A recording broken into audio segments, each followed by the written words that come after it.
What if we made Zoroark even faster than it already is? Could be good. Hey, what's up everyone? Welcome back to the channel. This is SmartTCG, and today I'm going to be going over Turbo Zoroark. Now, Turbo Zoroark is a deck that I've been doing a little bit of working on, have been testing it out, and I've been having a ton of fun with it.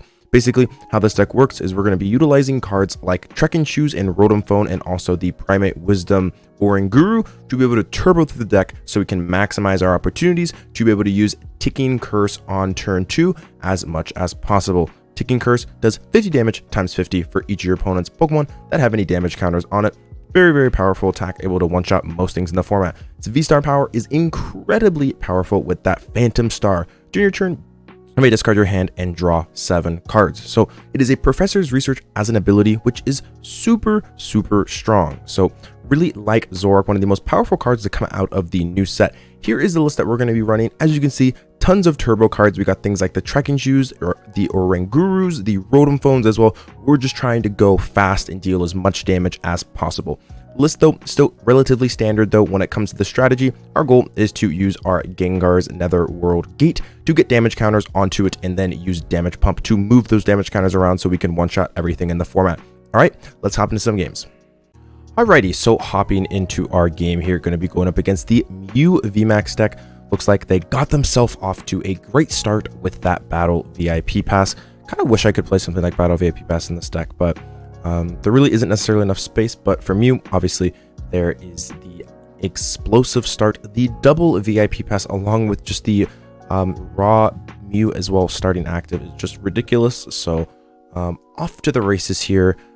For the Mew VMAX player, we're going to need to get multiple Zoroarks down pronto because they are exploding here and a little bit scary. So we'll see exactly what they're able to do. There is the Fusion Strike energy coming up onto that Mew, and we will see the Quick Ball and another Fusion Strike system. So the good thing is though is that they don't have an Oricorio on the field, which means that we can use our Radiant Hawlucha to get a knockout. It's just going to take some time to be able to get this board state set up, and there's no guarantee that I can do it next turn. But the good, I guess it's kind of okay. We're going second here actually, or else we probably just would have been Meloetta one shot. So the good thing here is that I'm going to be able to play multiple supporters this turn, or over the next like couple of turns here. Like I get to play one supporter this turn, and I get to play one supporter next turn, as opposed to if I was going first, I just would not be able to do anything. So let's use our Ultra Ball here, discard both Marnie. At this point, it is just a race. At this point, I'm trying to race my opponent here to be able to execute my strategy. The Radiant Hawlucha is in deck, which is huge, so I can bench the Zoroark. At this point, I don't really care if it gets knocked out. I'm going to bench the Dunsparce, just taking 20 damage is fine, and we're going to research. I need to find myself another Hisuian Zoroark, which is exactly what I was able to do. I also found myself a Trekking Shoes. I think I want to keep this Gapejaw around. But then again, I don't really know if I necessarily need it, because I can always just Gengar and stuff like that. So I guess we can toss that away. Let's use the Evolution Incense. Let's get rid of the Gengar here. At this point, I'm just all in, trying to build up my board state at least for the next turn here.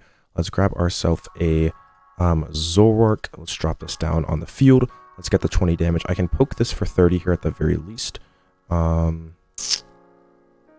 Let's go attach for turn. It should not matter.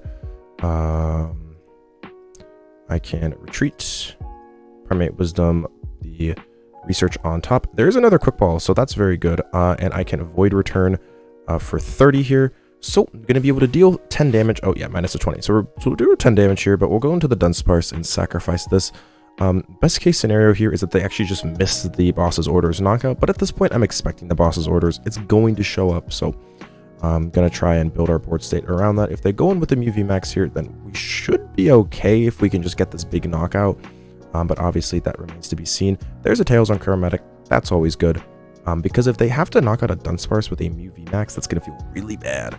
So yeah, okay, there's the boss's orders. I'm not surprised that they have that. I'm going to bring up that Zoroark here.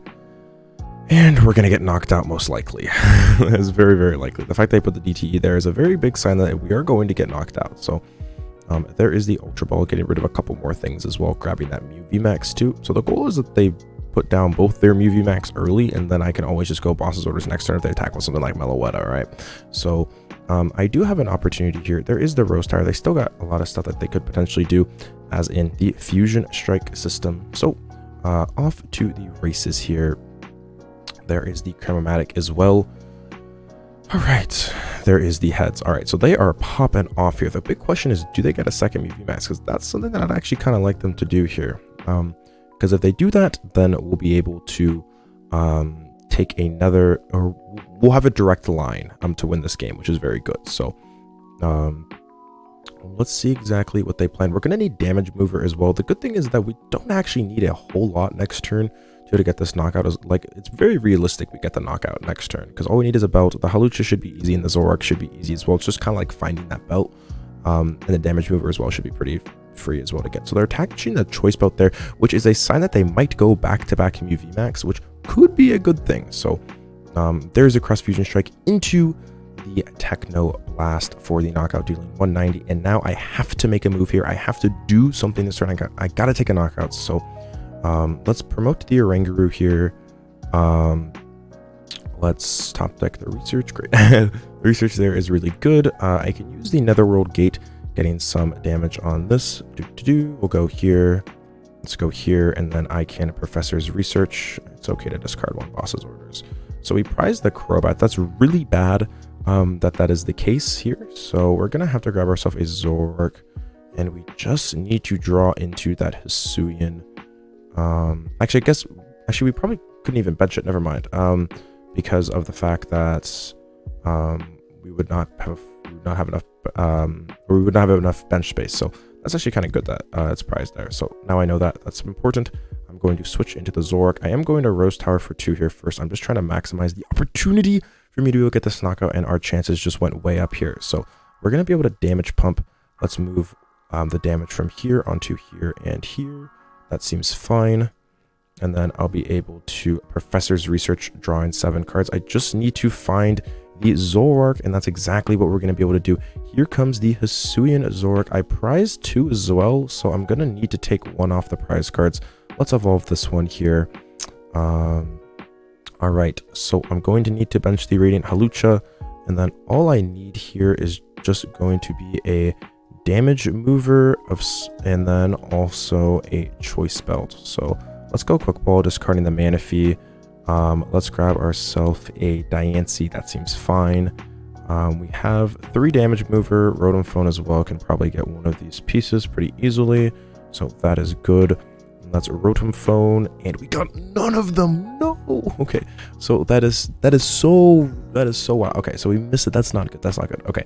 Let's go and put DTE on top, and then let's use our Phantom Star.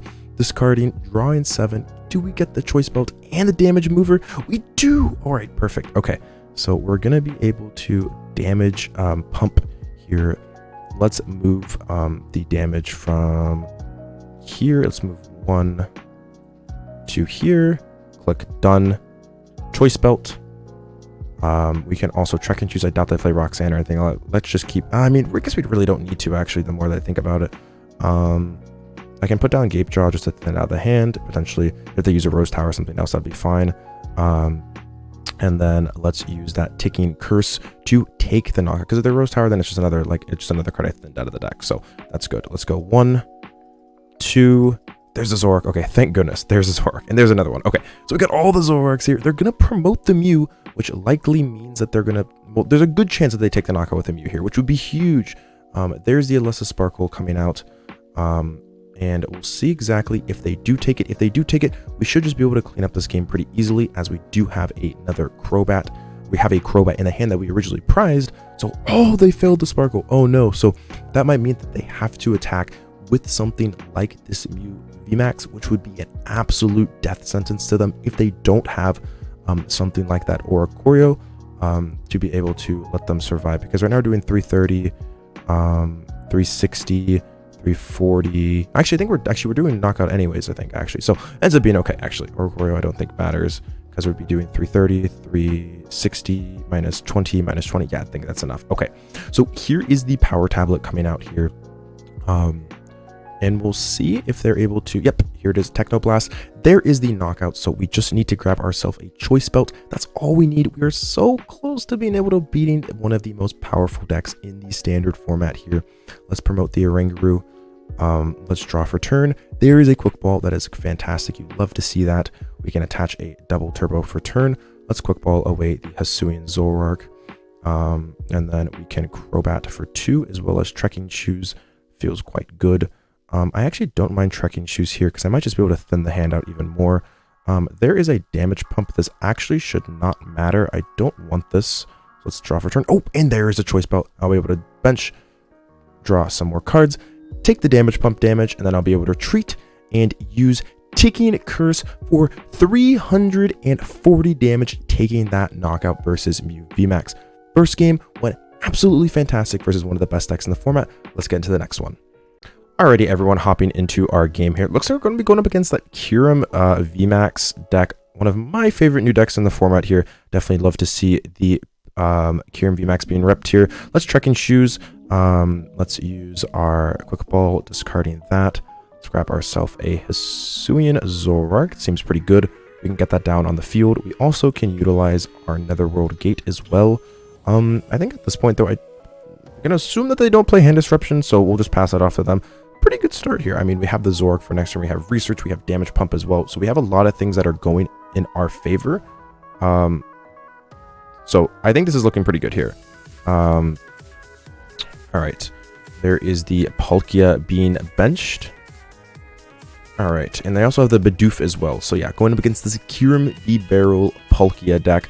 Definitely going to be a pretty interesting matchup. It normally feels pretty okay for Zoroark, actually, for the most part. So we'll see exactly how we're able to do versus it. We do see the energy attachment. The big thing is that if they have the switch, then they can go into something like the Bidoof, punt the Bidoof, and it becomes a little bit easier for them to survive, which would be a little bit annoying for me. But if they just leave the Kyurem active, we're going to see so many cards next turn. Like we can use our V-Star power, we can use Research as well, we can use Crobat and draw more cards. So I definitely think that this is looking pretty good for me. So once again, the $1 million question is, do they have a way to retreat this? Which there's a good chance that they do, based on the fact that they have not played a supporter yet, and an Irida would get them the tools that they needed. Oh, and there is the Rapid Freeze. So now I can prize race them pretty easily. Oh, are they attaching their energy active? Ooh, maybe they're just banking that I'm not going to get the knockout. Okay, so I guess they attach there just to like force me to respect it.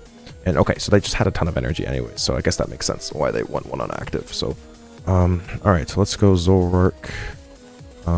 Let's Gengar here. Got the damage, and then we can damage pump some energy, some damage around. Let's see. Let's use damage pump. Go 1 and 1. Very nice.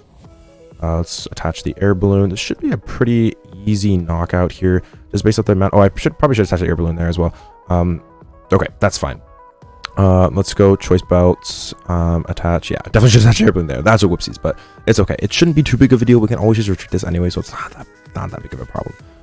Let's use Trekking Shoes here. We got ourselves a quick ball. Nice. We can put down the Gapejaw, Choice Belt here. I'm actually used to playing the Psychic one, so something if you want to play the second one, you could maybe save it, like maybe have like a belt here to maybe take like an easy knockout on something small. But in this situation, I do not have a way to knock out. I do not have a way to remove this thing anymore, except with a switch or attachment of an energy. So that's not that big of a deal, though. Let's use Quick Ball. Let's discard the Zoroark here. Let's grab ourselves another Zoroark. Seems fine. We can bench that, take 20.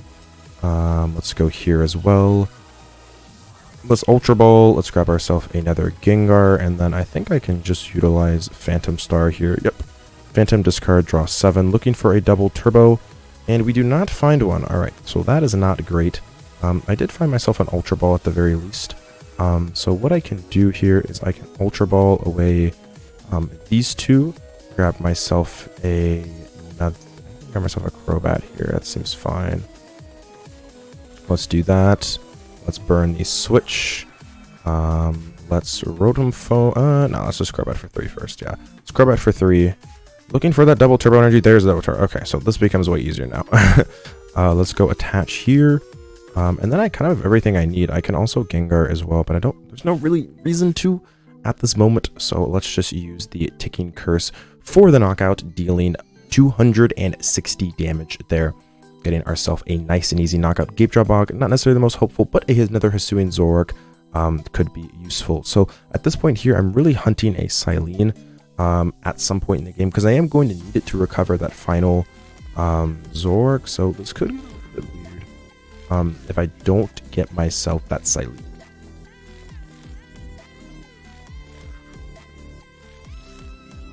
Alright, there is the training court along with the air balloon. We're going to see the retreat into the Bidoof. Ooh, they might not have anything here. If they don't, that'd be really good for us. Oh, and they don't! Oh no! Okay, so this is a great sign for me here. I'm going to be able to utilize our Rotom Phone, looking for a boss's orders. I don't find one. That is a little bit disappointing here. But I can get myself a double turbo energy. Yeah, that seems pretty good. Let's get ourselves the double turbo energy. Let's go here. Let's Trekking Shoes into it. Yes, we would like to take that. Let's go here. Let's Gapejaw.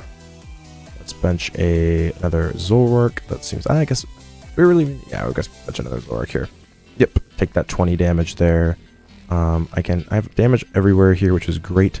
I can attach a Choice Belt onto, I think this one, yeah. Seems fine. And then let's just use the research here. Alright. Cool. We got ourselves another Zoroark. Let's evolve that. Oh, and there's the concession. So looks like they just weren't necessarily able to recover from that turn to knockout, just showing how aggressive our deck can be.